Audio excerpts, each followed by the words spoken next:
Have some friends, some familiar faces.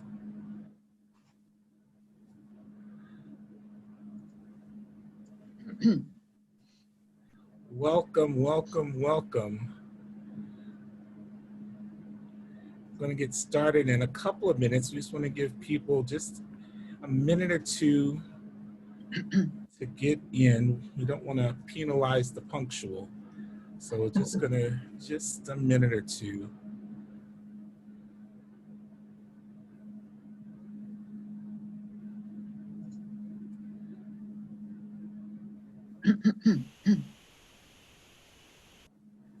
This is always that awkward moment of starting the Zoom where everybody's kind of looking at each other like, we're on mute.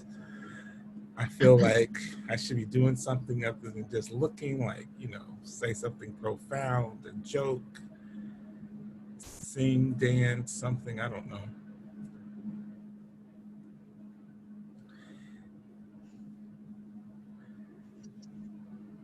Yeah, so we just wave awkwardly. Woo-hoo. That's a good move. A double awkward wave.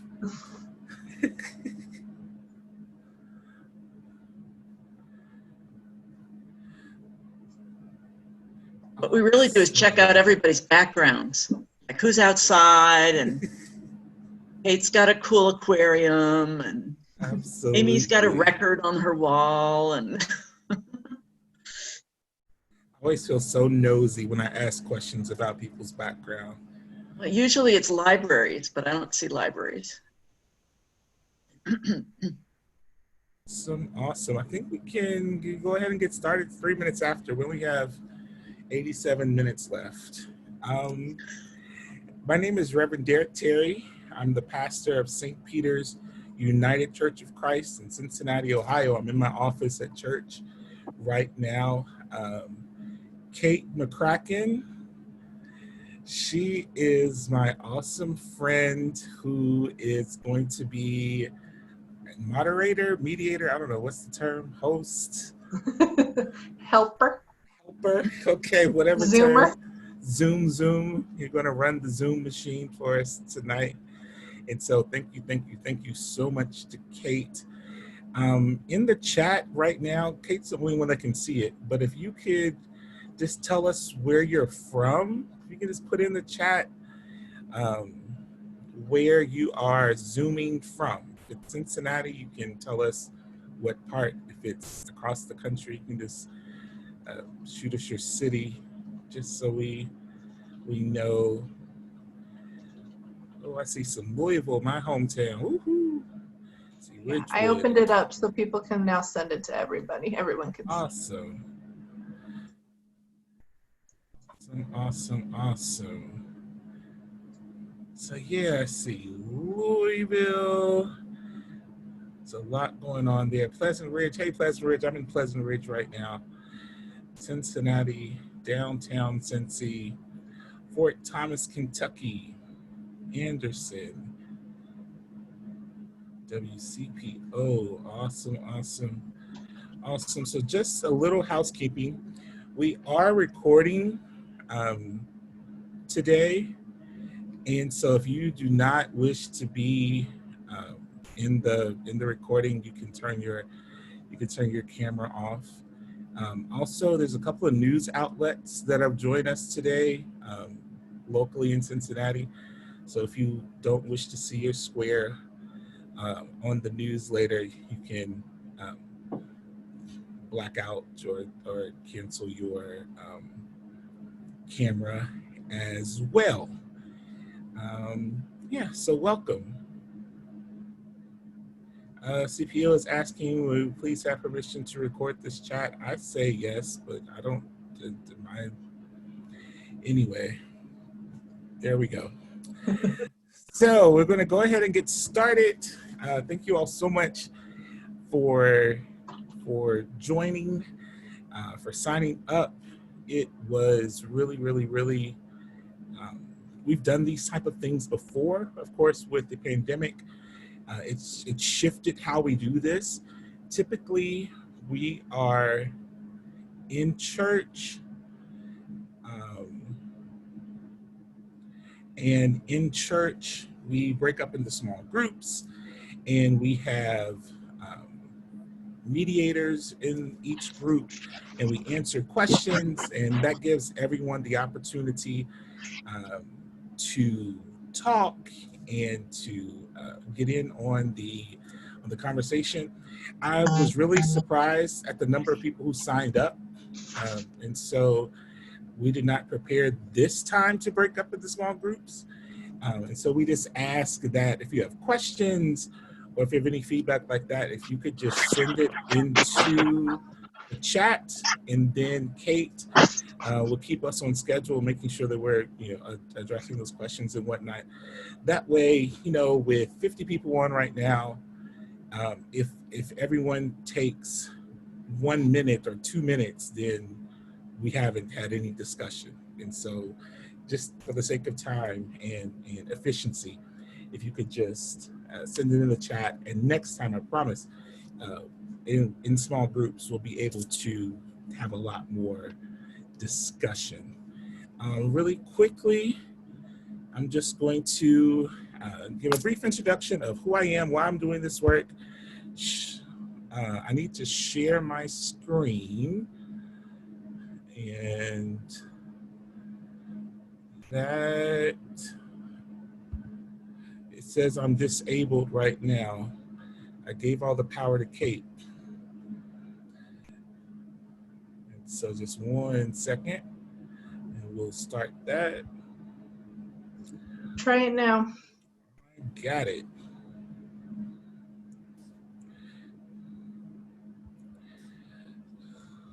All right, this is my keynote. So this is me, Reverend Derek Terry. I'm on Facebook, Instagram, Twitter, YouTube, at Rev Derek Terry. Feel free to jot that down, screenshot, follow me. I'm pretty awesome on social media.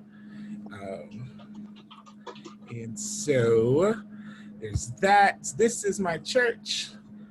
If you're in Cincinnati, you've ever driven down a ridge, there it is. It's close to Montgomery. It's been around since 1876 in this location. I'm the first Black full-time pastor of the church. This is just a really cool artistic rendering of the church. And here's my awesome congregation. It's a good, we're missing some folk. We're not huge, as you can see, but we make a huge impact. We have young, we have older than young, we have white, we have Black. We have a pretty nice, diverse mix. And that's really how we got into the race and social justice work. After the election of 2016, I was sitting with one of my members, and we were just talking just what the election meant and how church members were handling it. I mean, we have same-gender loving couples who didn't know what was going to happen to their marriage. And many of us were just disheveled, and we wanted to talk about race. And I thought, well, why not create a very safe place where we can have brave conversations about race and social justice? And we started these type of discussions. We started watching thought-provoking movies and addressing them. And so this quote is where the title Race, Rage, and Fear came from. It's from James Baldwin, the documentary on Amazon, I Am Not Your Negro. And he talks about the hatred of whites and Blacks towards each other. It says the root of the Black man's hatred is rage. He does not so much hate the white man, he simply wants them out of his way. And more than that, out of the way of his children. The root of the white man's hatred is terror, a bottomless, nameless terror, which focuses on the dread figure, an entity which lives only in his mind. And so I've been big and Black my whole life. I was 5'10" in the 5th grade, much, much, much skinnier, but I was extremely tall, and I was taller than a lot of my teachers in elementary school. And so my whole entire life, I've been in this body, and I found myself in spaces where simply because of my size, simply because of the color of my skin, that whole dread figure, that fear.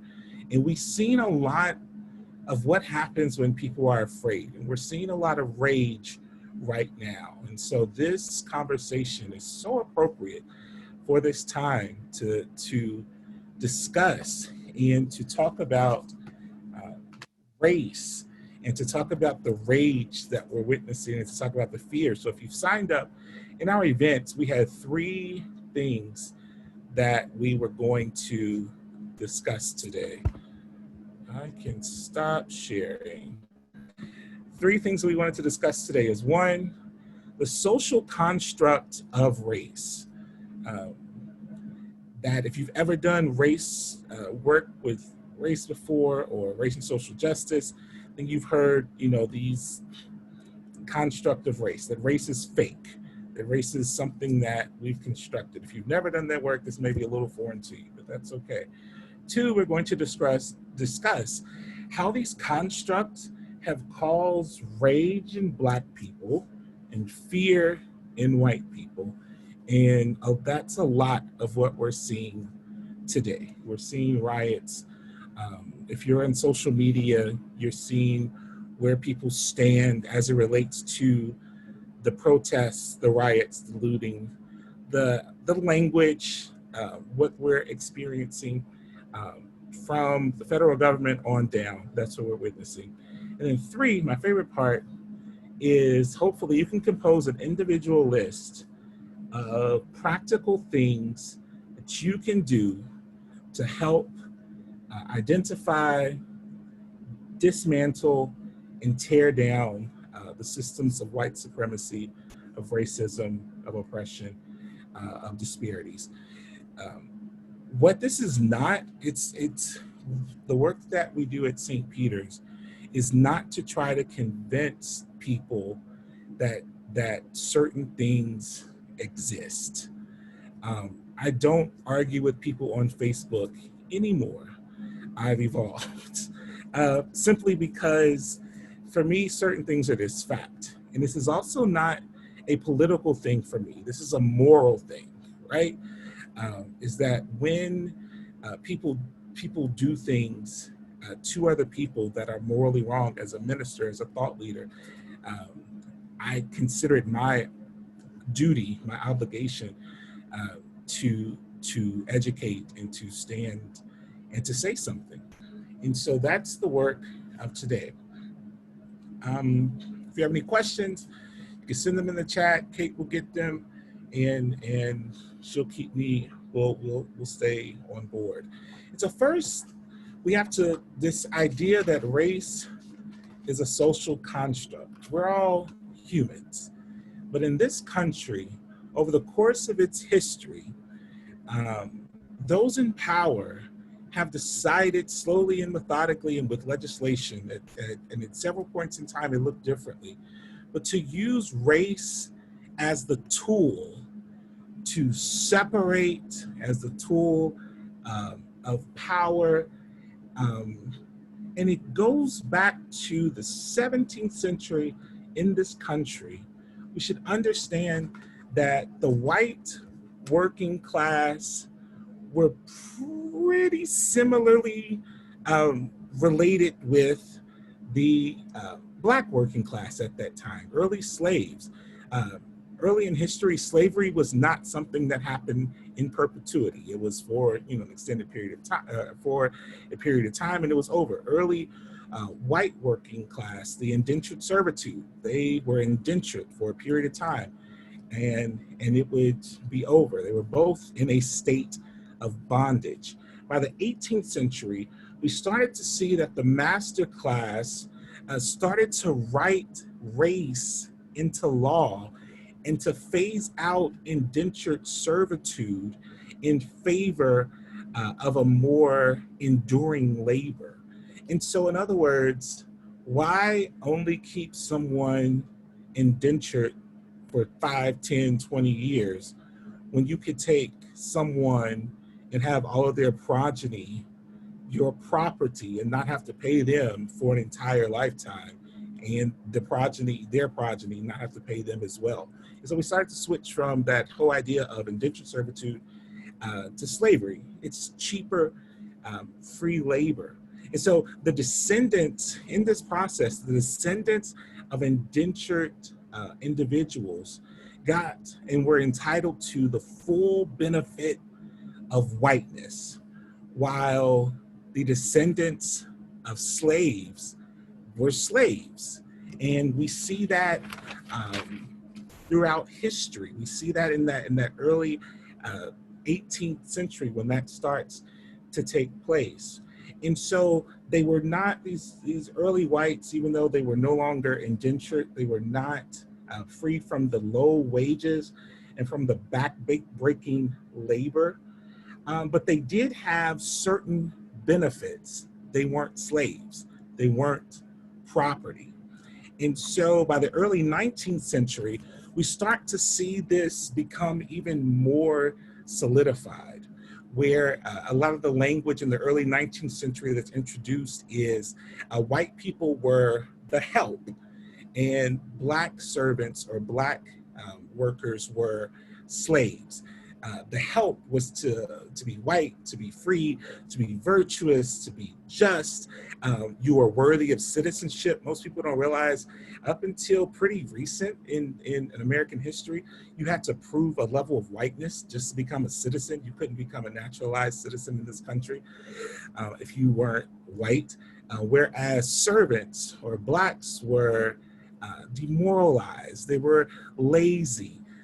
Where whites were the progeny of Washington and Jefferson, Blacks were the progeny of African savagery.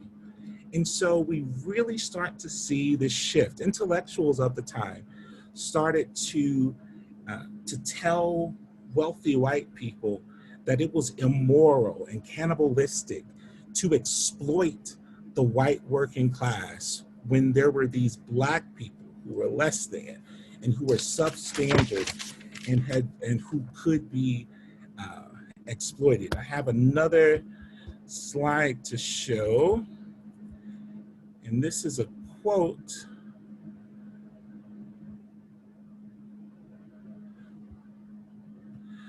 This is a quote from a senator in 1848. With us, the two great divisions of society. I can't see my part of my quote. Give me a second. Kate, can you see that quote?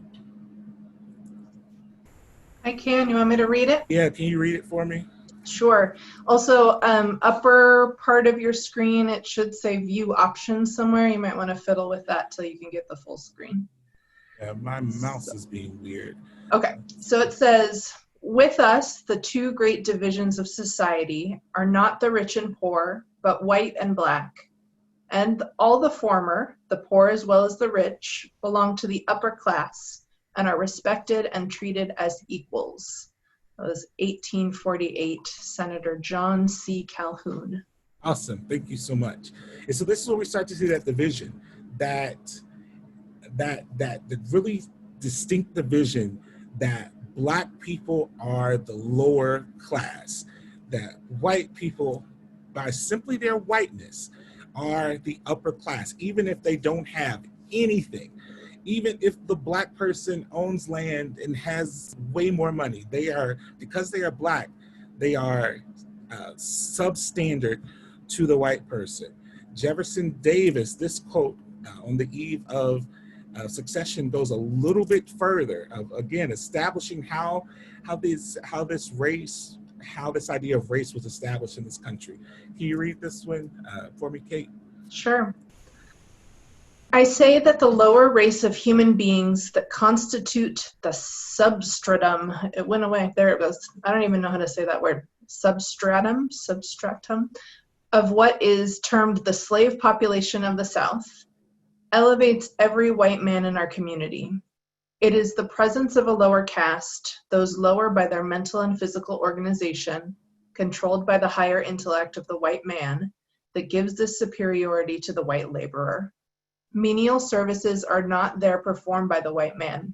We have none of our brethren sunk to the degradation of being menials. that belongs to the lower race, the descendants of Ham.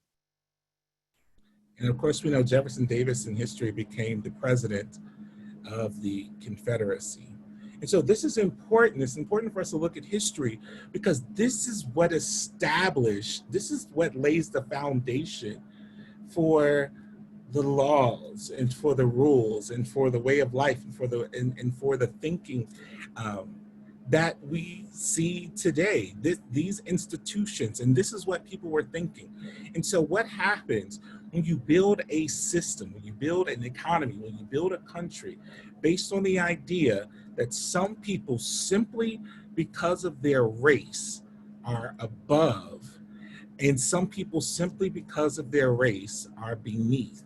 And this is exactly what we talk about in this country. The decision was to separate not just by class, how much money someone has, but by race. And that meant that if you found yourself to be part of that substratum, you were lynched in this country. If you found yourself to be part of that substratum, people could literally take your property. You were constantly living in fear of plunder, and not only plunder, but death. And that there's a history in this country, slavery, the lynching era, housing discrimination, Jim Crow, mass incarceration of time and time and time again, housing discrimination, of government sanctioned, white people get this and black people get something that is less. I always give the example of my grandfather going to Korea. My grandfather served in the Korean conflict in the 50s. He came home. He married my grandmother in the late 50s. They bought their first home. And when they bought their first home, redlining was still alive and well. And so he qualified, at least in some parts of the country, black people, they didn't even give VA loans to. But in my hometown, they qualified for a VA loan, but he was only allowed to live in certain neighborhoods, right? You live in certain neighborhoods with this loan. And so when you do the research, at that time in my hometown of Louisville, Kentucky, he was able to buy a house in a neighborhood where white flight was taking place. Now houses in those neighborhoods go from $50,000 to $60,000 on a good day. In the exact same type of house in an area where white people were allowed to buy would be considered the St. Matthews area. Cape Cod, like my grandfather, same size, today goes for about $225,000. So 50 years ago, they would have been the same exact price. 50 years later, my grandfather's house is worth 1/4 of the house in a different neighborhood. And so we talk about how fair is that? That generational wealth, that loss of $150,000, $170,000 was literally sanctioned by the government based on this whole idea of the way we set up everything by race. And then so how does then race equate to rage? When you look at the experiences of not only our ancestors, but what people are enduring right now, when you see time and time again, when we watch Tamir Rice, we watch Mike Brown, when we watch Trayvon Martin, when we watch people literally unarmed and gunned down, and throughout history, not only have we not seen many of them convicted, there are people that we haven't even seen charged. And the very first response is always, how can we victimize the demon? Or how can we demonize the victim? How can we attack Trayvon Martin? How can we attack George Floyd? What wrong must they have been doing? And when you build on that and build on that for years and years and years, and when people are more upset at your response to the victimization than they are in response to the ugliness that continues to take place, you feel unheard. You feel enraged. And it's amazing to me how so many of us and so many people completely understand rage when it's their situation, right? When it's their circumstance, when it's their issue, when it's their child, when it's their frustration. And so all we're calling for is for that empathy to understand the rage of what's taking place and what has taken place. Unfortunately, what we are seeing right now in the middle of these protests all throughout the country is what happens when you take 401 years of oppression, and then you take a 3-month coronavirus pandemic quarantine that disproportionately hurts Black people and brown people, not just the actual virus, but the economic downfall. And then disproportionately has Black and brown people literally carrying this country through the pandemic. When you look at the percentage of essential workers that are in the grocery stores and in the restaurants and delivering the food and doing this work, and you see these very people who are enraged, who are disproportionately impacted on the physical and the economic end. And even and in the middle of all of that, we must look at the killing of Ahmaud Arbery. Even in the middle of all that, we must look and see the killing of Breonna Taylor. Even in the middle of all of that, we must look and see the killing of George Floyd. How in the hell can you not understand why people are enraged? They are enraged. Now, here's the problem. So many of us, or so many people who complain, seem to look at the bad behavior of some of those who are protesting.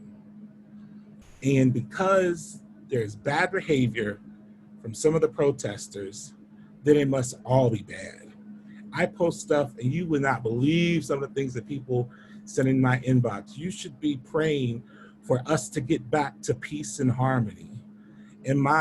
I don't argue with people on Facebook. And so, but first thing I think when I refuse to argue with this person on Facebook is getting back to peace and harmony means Trayvon Martin, Tamir Rice. It means George Floyd. Getting back to peace and harmony does not mean people stop complaining about the problem. Getting back to peace and harmony means ignoring it, and I don't want to see it on my television, and I don't want to face it, I don't want to have to deal with it. I cannot tell you how many times, even in my own church, when we first started talking about race, there were people who came up to me. I don't like talking about this stuff, it makes me uncomfortable. And I very politely, this little old white lady, said, well, imagine having to live it. I don't get the privilege. That's a privilege you get. That's a privilege I don't get. You know how awesome it would be to wake up and not be the big Black man? I mean, I would go do all my grocery shopping. I would take off a couple days a week. Let me go do all my shopping. Let me go do all the stuff that I need to do so that I don't have to deal with this burden, deal with this whole idea of my sheer existence somehow being violent to other people. Me just simply showing up, me just walking into a space, making people feel nervous. It would be awesome to get a break from that. But unfortunately, that's not realistic. Anybody have any questions or comments about this idea of rage? If you do, you can write it in there. We'll get that. We'll address it. This whole idea of rage and what we're seeing.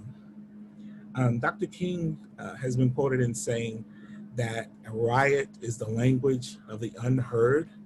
And we're seeing a lot of young people, we're seeing a lot of people respond in a way that is violent and that is destructing and is destructive. But I think we get so caught up in trying to police, especially black and brown bodies, that we forget why this is taking place.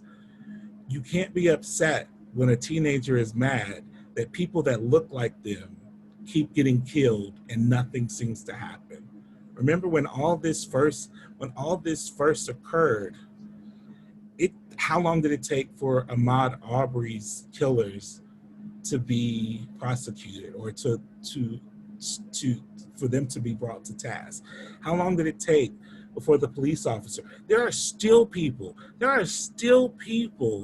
who are saying things like, well, you don't know the whole story. I know that a grown man who's supposed to be trained in tactical response had his entire body resting on the neck of another person who was already down with 2 other police officers helping him. And to me, that's gross and vile. I don't need any explanation. But people will constantly look for an explanation to try to justify the mistreatment, the mishandling of Black bodies. Do we have any questions, Kate? No questions, a couple comments. Phil earlier just named when you were talking about lynching that the era continues. Julian shared a great quote from the Vedic tradition. In the last 6,000 years of human history, the greatest need people have is not love, but understanding. And then Phil mentioned Ray Tensing from UC rewarded with a large settlement rewarding lynching. That whole Ray Tensing thing, I remember I was in a barbecue restaurant. I hadn't lived in Cincinnati long at all at that time. And so my neighbor told me about this awesome barbecue place. So I went there with my laptop. You know, when you're a nerd, you take your books and your laptop and, you know, you go and you sit, and they showed the video, you know, that video of Tensing shooting Sam DuBose. And I'm literally sitting there eating, and I see this, and I'm like, oh, okay, it's a wrap, right? This, they got it. There's no way. And then we find out he was wearing a shirt with the Confederate flag on it under his uniform. We find out his history. We find out all this stuff. And two times, he wasn't convicted. And then the settlement was almost $400,000. And yeah, they gave Sam DuBose's family some money and education for his kids, because that's what our country does. When you have unfettered capitalism, a capitalist economy, you throw money at poor people and think you've done your part. And we're supposed to just carry on and move forward. And again, all this stuff. Imagine having children. Imagine how do you talk to your kids? That's one of the things I've been asking people and friends with kids. Are your kids seeing this? And it's really interesting because a lot of my friends who are white with children, they're shielding their children in a way that my Black friends don't. And for us, if you're Black, this is on all the time, right? This is like a topic, like it's just there. Like I was talking to my nieces the other day, they're asking me what I think about it. It's just always on the news. It's always topic of conversation. It's always on social media. It's you know, if you're going to church, that's all the preachers are going to be talking about. If you're anywhere you are, all of my friends, no matter what we are texting or talking about, at some point we go back to Floyd, we go back to Arbery, we go back to what's taking place. And I'm calling for my non-Black friends to educate their children as well as they can, to expose them to this information, because they're going to go back to school, they're going to be around their Black friends, they're going to see, they're going to hear, and they should be aware. They should understand what's going on. And again, it's a privilege that other people don't have. I remember being extremely young, going to the store with my mother, and she's telling me not to touch anything, not to go away from her. And I'm thinking she's just mean.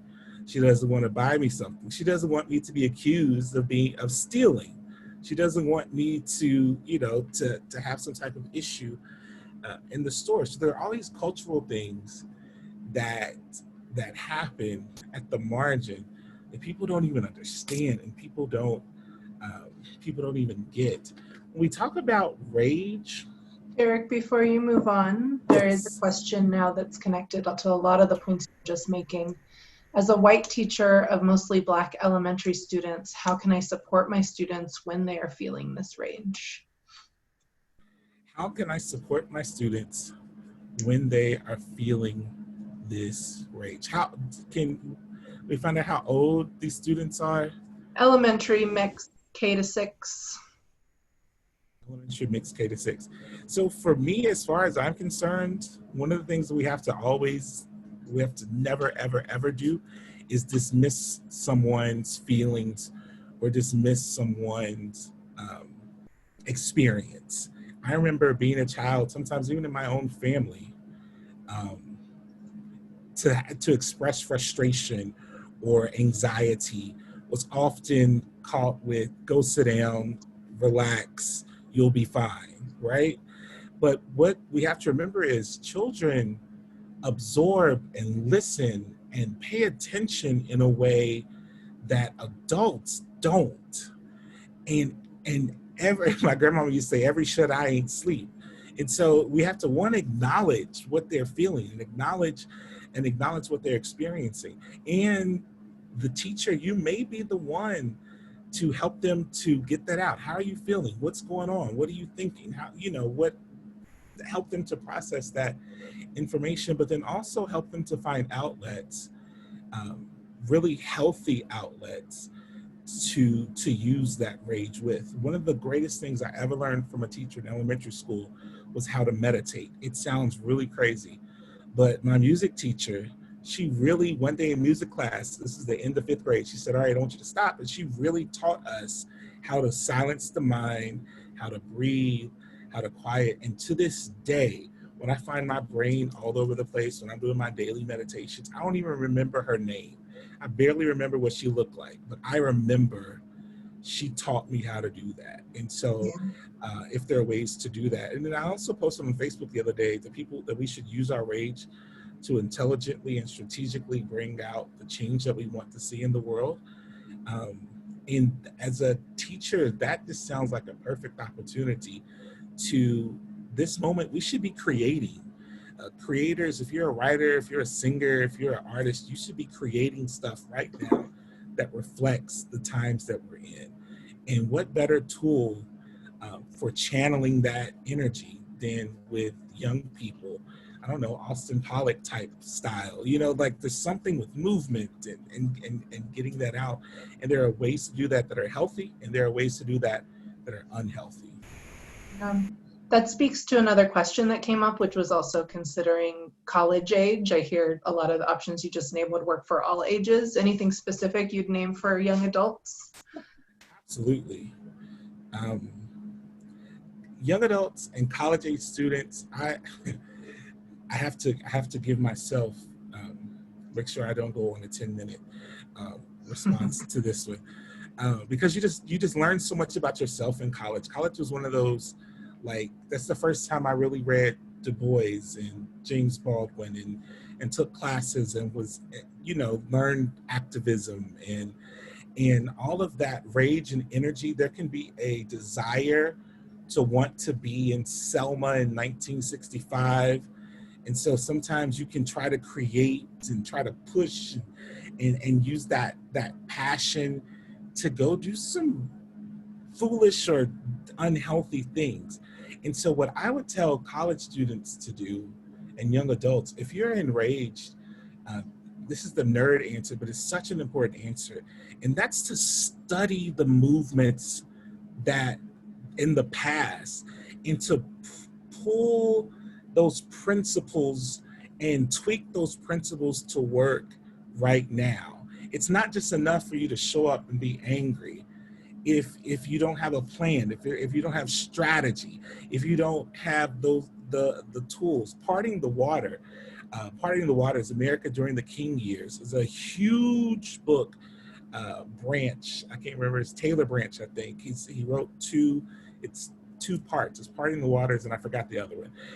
But he talks about the meetings and the trainings. You don't just show up to protest. I mean, if you're really trying to bring about change, there's a pedagogy, or there's a process, there's a way to do it and to mobilize. And I think for college students that are really hungry for that objective, it's to use that passion to really fuel, what do I need to do, and how can I do this in a way that feeds me intellectually, but then also gets the objectives that I want. Thank you. We have a couple other things coming up, but I think they'll connect to your next topic, so I'll hold them. And then the other thing I'll name in the chat is that folks like Phil are being really active at layering stuff in and offering more resources and quotes. So thanking people for that contribution. Thank you, Phil. Phil is awesome. He's one of my church members, so he gets it's a benefit of belonging to a church. You know, if you Eric, I'm sorry to interrupt you. It's actually not me. It's so Different Phil. Can I recruit the other Phil? I thought it was my Phil. And just kidding. And so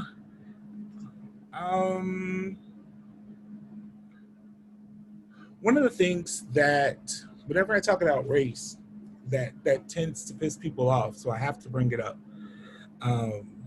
Whenever I talk about race, I talk about capitalism. Because I have to. I have to talk about race and capitalism because the construct of race, it was constructed to support the type of capitalism that we have in our country. Like, this country would not have worked the way it did had it not had almost 260 years of free labor. And so it bothers me when, Mitch McConnell says, well, I never owned slaves, and, no one alive right now has ever owned slaves, but we still use the Capitol that was built by slaves. We still use the White House. We still use colleges that was built by bricks that were made and put together by slaves. So those buildings are symbolic of the very constitution and rules and laws of this country that were established in a slave society. And so if we can look at those buildings and see that we still use them, we have to understand that right now, the stain of our society, the stain of our banks, the stain of our education system, the stain of the EPA, the stain of all of our systems, it really has the blood of slavery and unfettered capitalism. In this country, we've seen it in the last 3 months where corporations were bailed out with billions and billions and billions of dollars, and individuals were given $1,200. And we see right now with politicians trying to get more help, and we're not just talking about more help for people who aren't doing anything. These are people who went to work every day and one day in March lost their job. This was not a depression that we saw coming. This was a virus. And when politicians say, well, we can't afford it, 2 years ago, we gave huge tax cuts to the wealthy corporations, to wealthy people, and they used those tax cuts. We saw with the airline industry. It was supposed to trickle down, right? Remember, trickle down. But instead, they used it to buy back their own stocks. And now, all of a sudden, oh, we need money, we need money. And so we are a society that people will say, well, we don't want to subsidize poor people. We don't want to subsidize people that should be working. So what we then do is subsidize billion and trillion dollar corporations. And then we don't have anything left for the working and for the poor. And here's the most upsetting part of all of this is that when we look at the current social and political state of our country, we see we see that there are the people in power who are trying to create tension and division among white working class, Black and brown people, poor people, all of these. This is identitism is the word. It's this identity politics of you're either one of us or one of them. The really frustrating part of all of that is that in all of this identitism that's keeping us apart, it's really shielding the very idea that poor and working class Blacks and poor and working class white people and brown people have way more in common than anything else. Now, what identitism says is, yeah, but if there's any government involved, it will subsidize and help Black and brown people, then there won't be anything for you. Well, it will disproportionately help Black or brown people because Black or brown people are disproportionately suffering. And so if the suffering is greater, the help is greater. But what it doesn't do, it doesn't negate the need of those who are poor of any race and what they need. And so it's this whole idea that if I can convince you that if you vote with me, if you believe in my principles and believe in my values, then you're one of us. It goes back to that Calhoun quote, right? That at the end of the day, as long as you're not Black, you're one of us. But then you're really, your best interests are at heart because you're trying to be a part of a group as opposed to doing what's best for you as an individual, what's best for you in your family. The reality is that most Americans, regardless of race, are exploited by our capitalist society, our capitalist economy. But if we make it about race, then you don't think about that. It's easier to blame the other person or the other group or the other people than to actually think that our country as it is was built to hurt poor people. And so what we've seen in the last 50, 60 years is that the rich getting richer and richer and richer. And what we've seen even in the last 3 months, we gave billions of dollars to huge companies, but some of the small restaurants right here in our neighborhoods, right here in our city, that are applying for PPP loans and grants had to jump through major hoops. But we gave billions of dollars to corporations that didn't have to promise not to give bonuses, they didn't have to promise to do anything for CEO compensation or anything. So we're subsidizing the rich at the expense of the poor. And what we call it is, oh, well, you know, that's just the way it is. If these companies, if we save them, if we keep them, then that will keep people employed. That will keep people in power. And it's sad. The wealth slide. I have one slide that I want to show. Again, when we talk about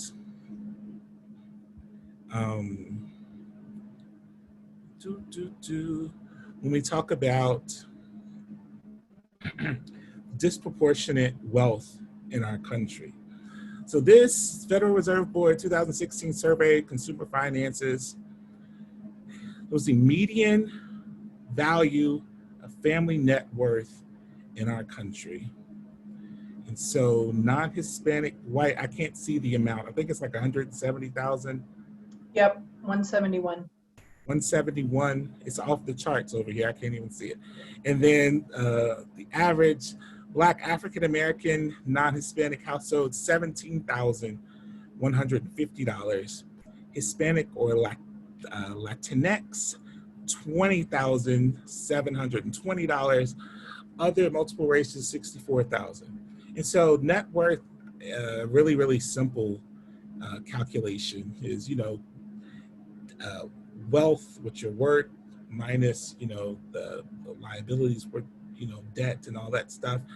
And so white non-Hispanic people have 10 times the amount of net worth, of wealth in this country than black people.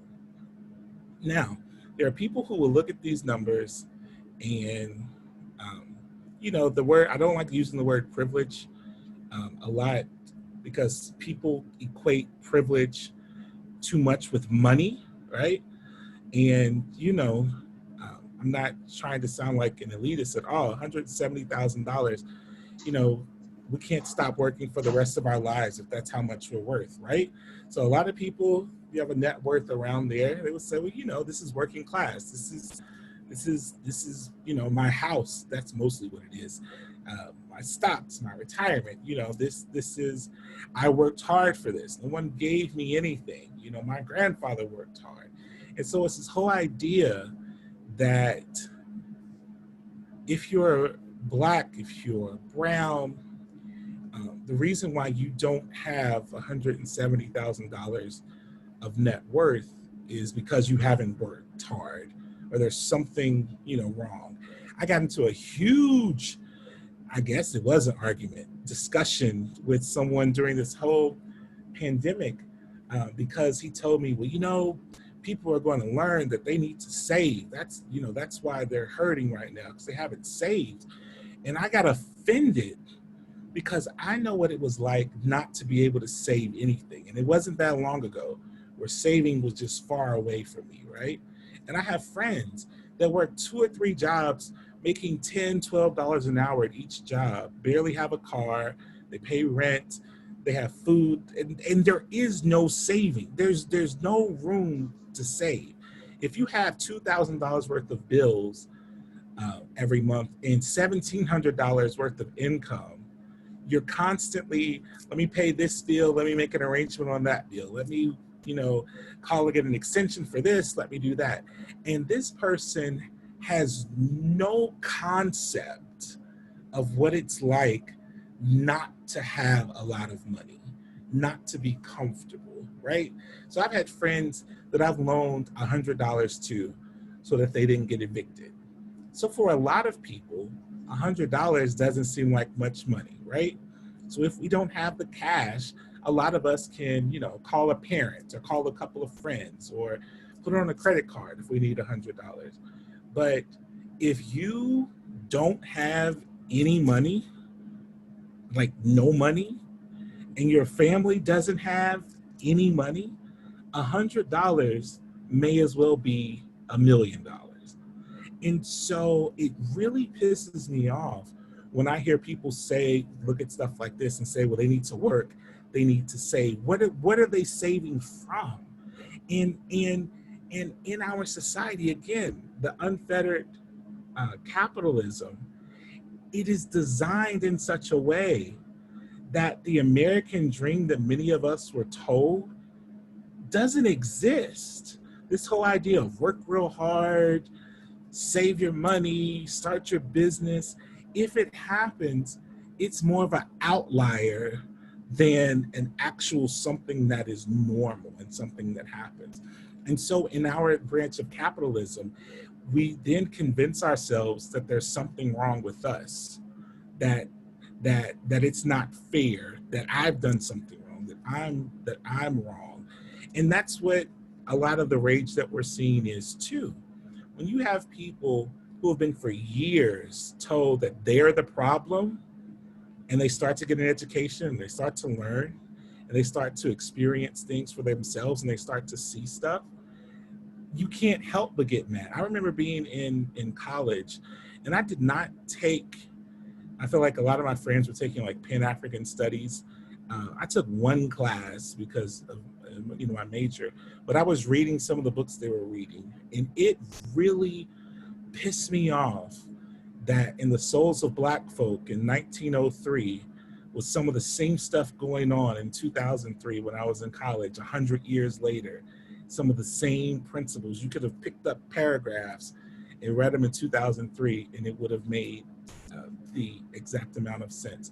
And so, yeah, that's the rage. The rage is when you keep trying and keep trying and keep trying, and you constantly get kicked back, and you constantly get kicked aside, and nothing seems to work out. Any questions or any pause right now? So from the last time, while people are putting in their questions about what you just named, 2 questions about kids. Again, they're closely related because it's about how to expose to different topics. So let's start with, how would you connect kids who are not, you're not their parent, and maybe their parents are not supportive of the truth we've been talking about today? How would you connect them to information about the truth of race in America? Ooh. Oh my goodness. I always feel like since I don't have any kids, I shouldn't mess anybody's kids up. Mess them up the right way, though. I know. And so that's tough to me. I feel like in this information age, there's so much stuff out there, especially, I'm going to put on our Facebook page of the church, like action steps, like things you can do, stuff you can watch.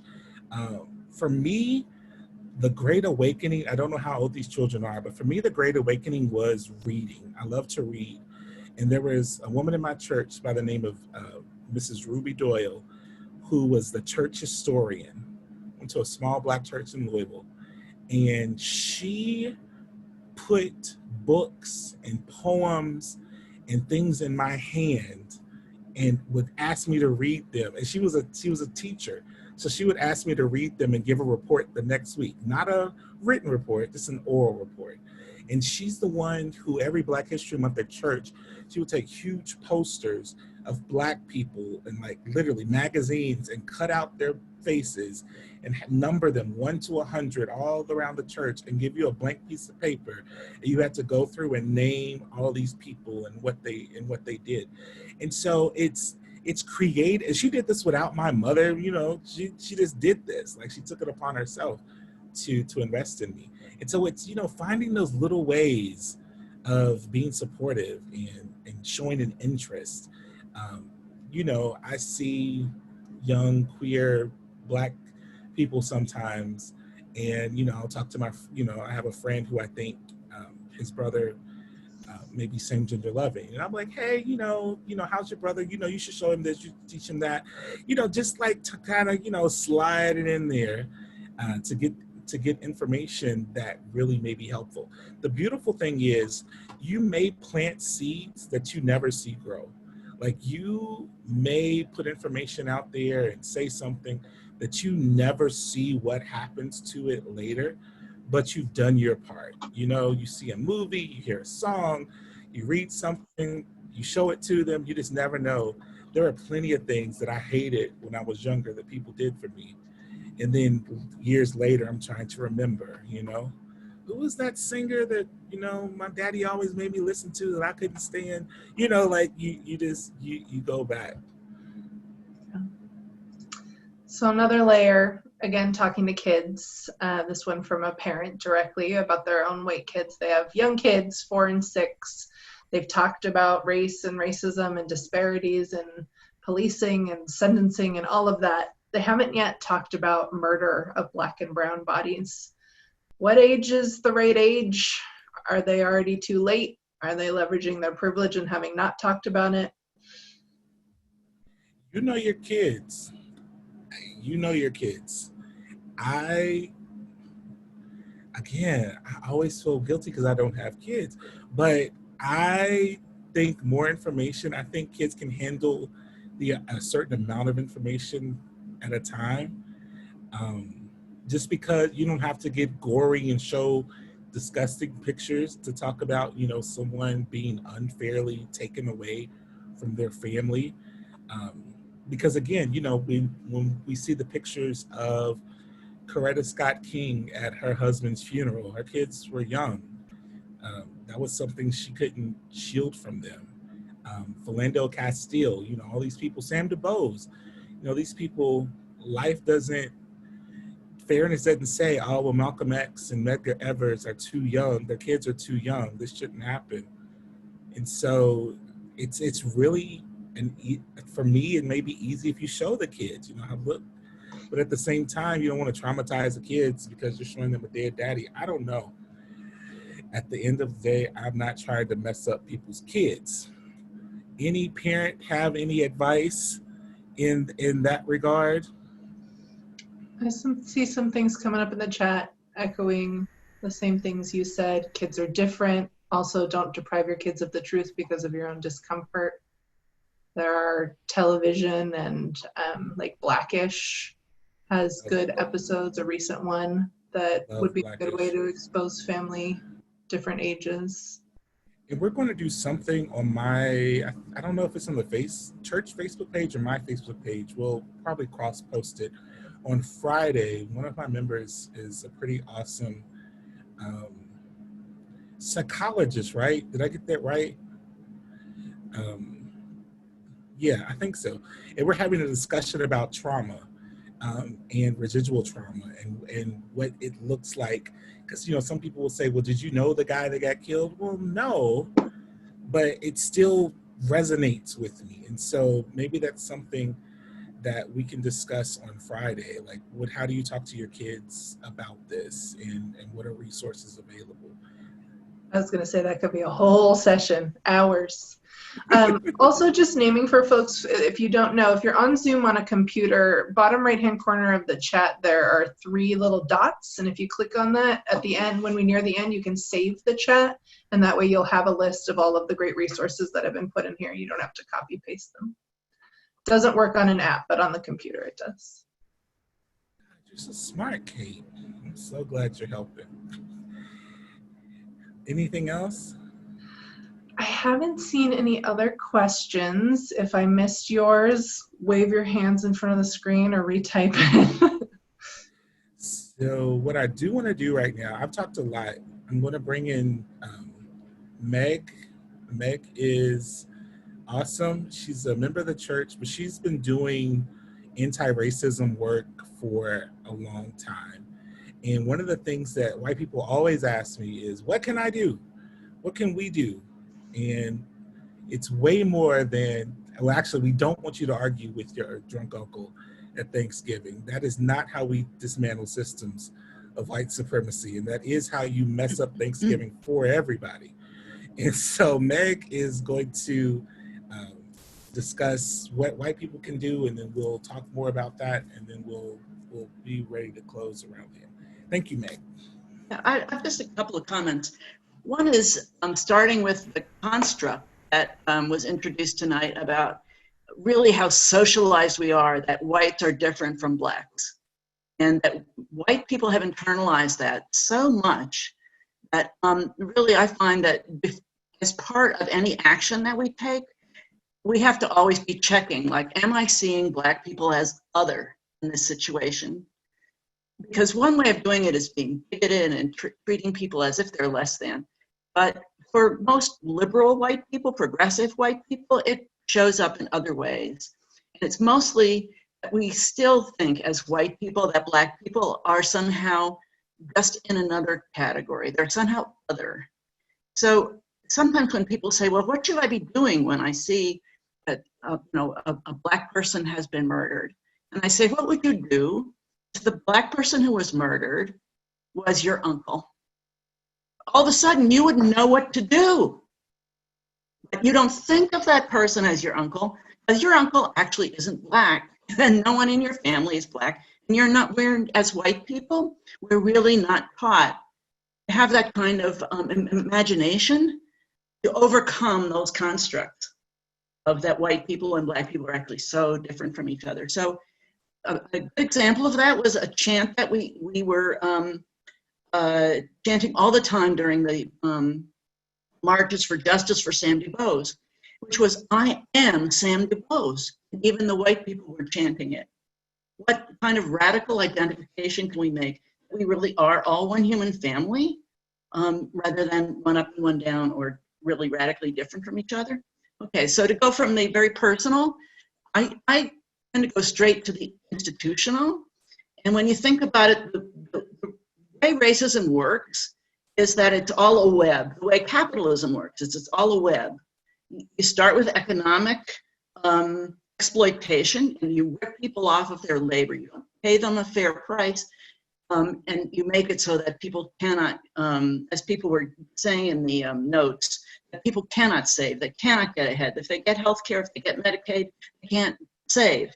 So you start with economic, then there's political, military, and there's cultural. All those things work together to keep racism, institutional racism going.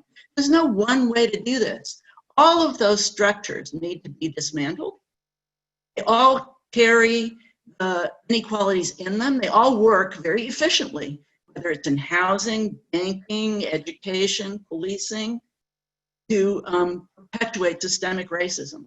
So as white people, we can look at what we know and where we are, where we work. So I'm going to quote somebody from the church. Let me just pull it up here. I didn't ask his permission, so I won't use his name, but where he says academia, you just think, where do you work? Or where are you involved, like your church? So here's what he says. I have been posting and sharing a lot of demands about police training, holding accountable, defunding, all of it. And I believe in it. And he goes on. But I think it's a matter of making sure I'm not treating law enforcement as a scapegoat. If I'm willing to have a conversation about how law enforcement is part of a racially unjust system, it would be shamefully hypocritical of me if I was not willing to have a conversation about how academia has just as much of a hand in oppression as law enforcement. This person's a professor. We aren't the contact point between the laws of our society and Black and brown lives like law enforcement is. But if you took all the professors and put them in uniform, there would be murderers amongst us too. I was just thinking about this. It all needs to change. I hope I have the courage. This is the point where I love this. I hope I have the courage to call for change in my own circles and institutions in the same way as I'm calling for change in policing. Historically, I'm posting now more than I have about my own field. There's much more I can do with teaching, research, committee work, so I know I have work to do too. If you are in law enforcement or know someone else who is, I'm just saying, I'm not asking something of you, but I'm not asking of myself too. So I would just suggest that's what we do, is really start where we are.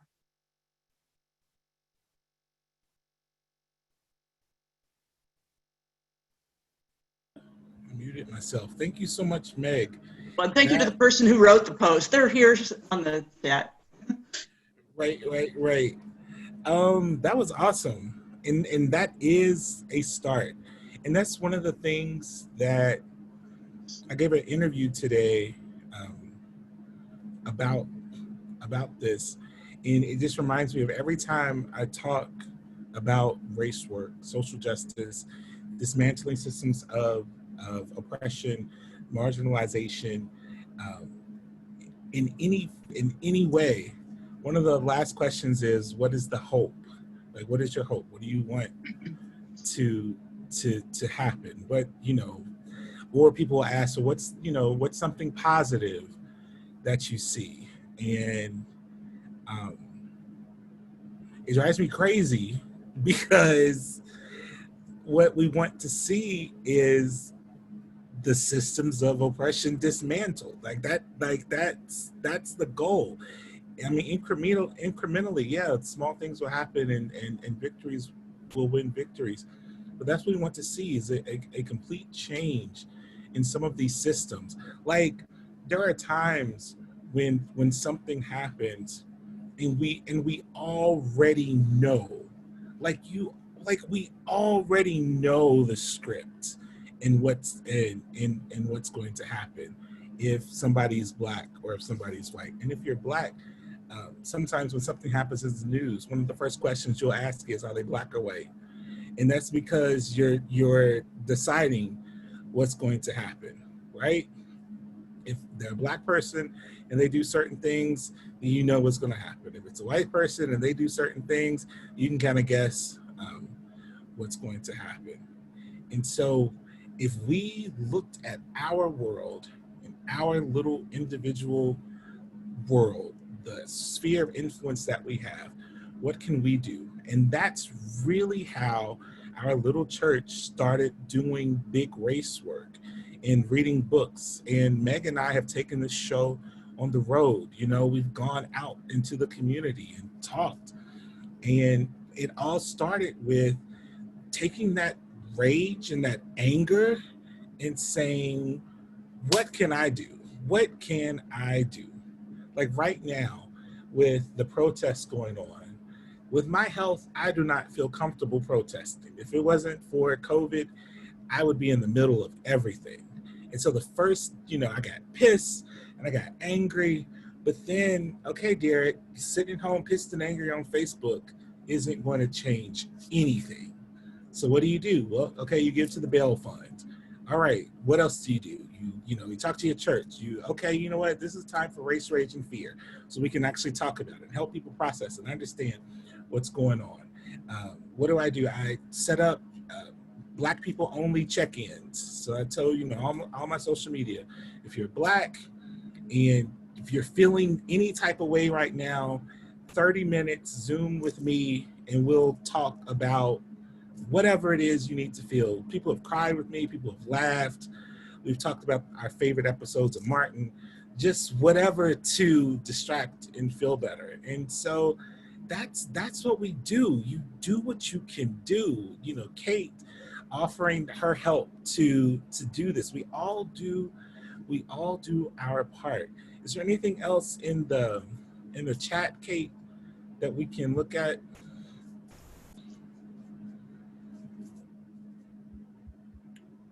You're on mute. I'm muted. No more questions. Lots more resource sharing. I'll name something I just put in the chat because it speaks to something you directly named, Derek. There are mobile protests starting. I just participated in one yesterday where we drive around and honk and wave our signs. Much more accessible, if you have a car, obviously, to those with physical disabilities or illness that prevent them from engaging in other protests. If you want more information, you can message me your email or phone number and I will let you know. I'll contact you with the organizers. Lots of resources in here. Readings about race and social construct. There's a car protest at the State House in Columbus this Saturday at 2. Good stuff. I love that car protest. I tell you what, that's what I say. During crazy times, creativity and art is just, people just come up with all kinds of stuff. A couple of things.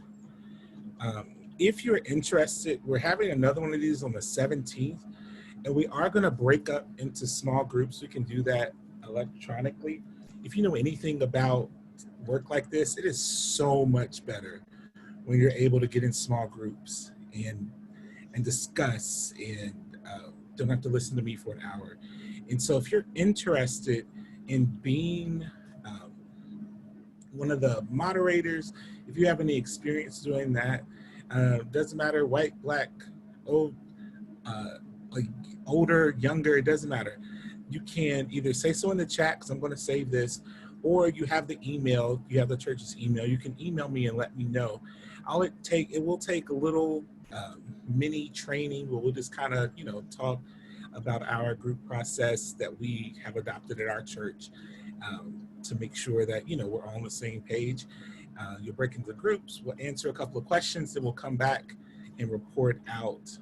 And we like that because we like having tangible documents at the end of these saying, this is what you can start working on right now. This is what you can do.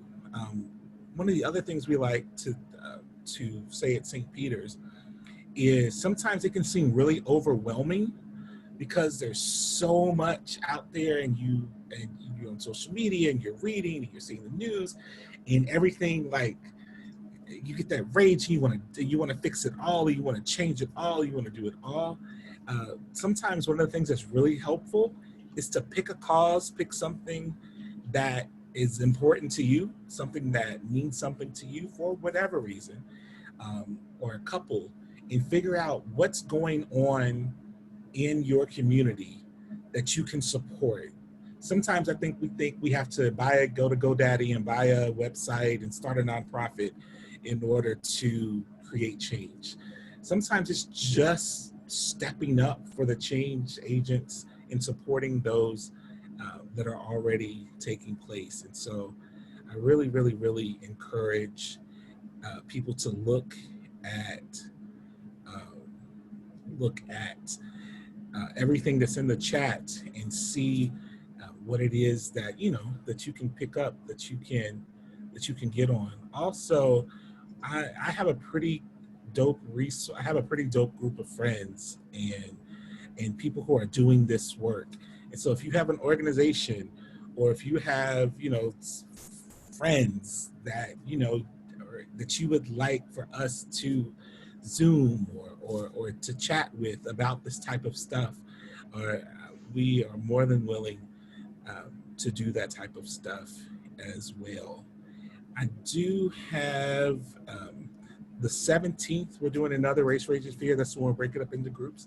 Lots of people have signed up, and we're going to open it up to take in a few more reservations on the 17th. And then on the 30th of June, we are discussing over Zoom the book White Fragility.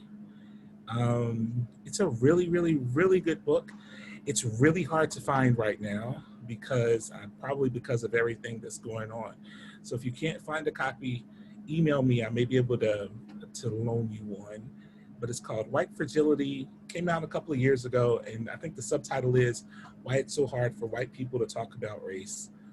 And whenever we talk about this stuff, I get feedback sometimes from white people that they say, why are you always picking on white people? Why are you always attacking white people? It's not an attack. It's just the truth.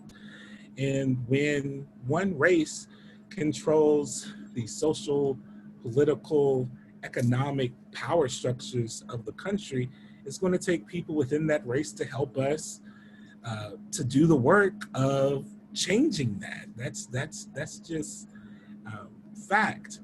And I really see it as part of my calling. I know in a lot of this work, I have friends that will say, well, it's not my job to teach white people what to do. Well, my God kids are white. Half of my church is white. And this is where my power, this is where my seat, my power, my membership, this is where my work is.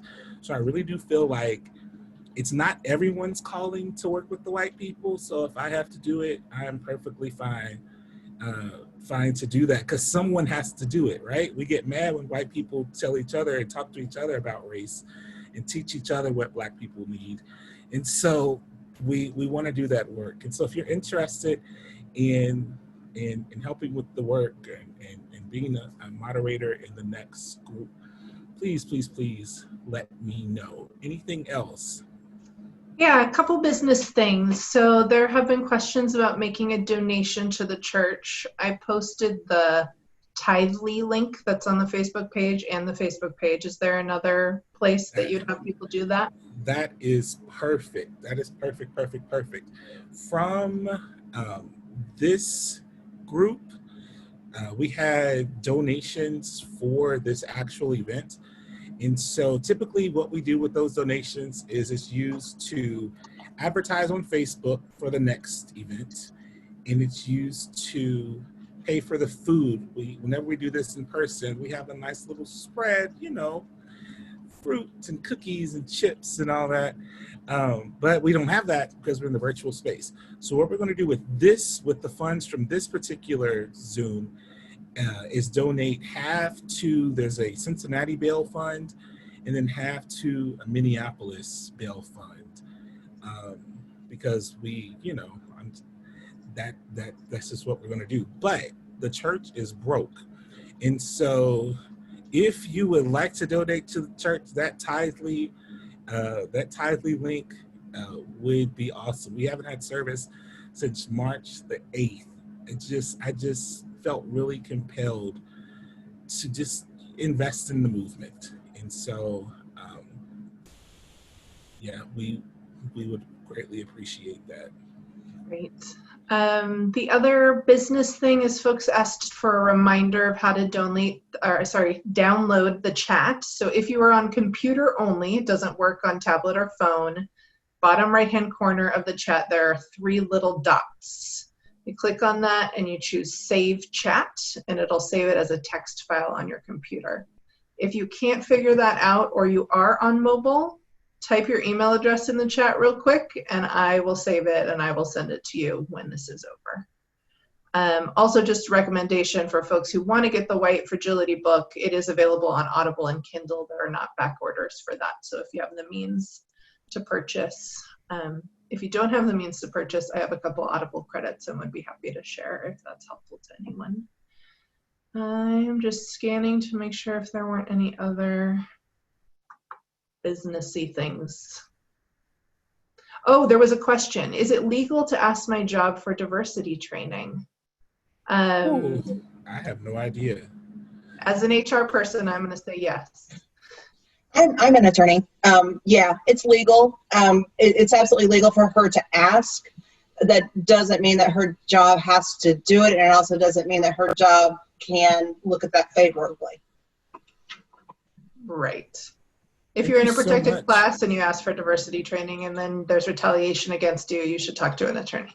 Absolutely. Yeah. Awesome.